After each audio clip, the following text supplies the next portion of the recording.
ایدی سعید افطار مبارک برادر عزیز.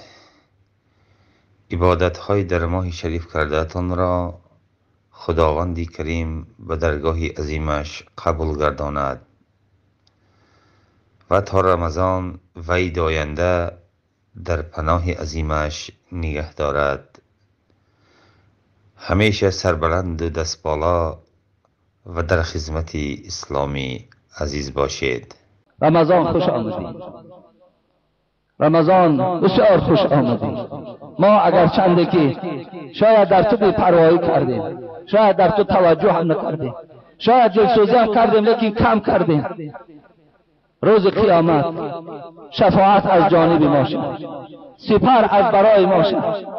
اگر چند ما خیلی امید از پروردگار ما داریم که خداوند ما را مورد مغفرتش قرار میده. پروردگار عاقبت ما را بخیر کن، ایمانا ما را با سلامت نگه دار.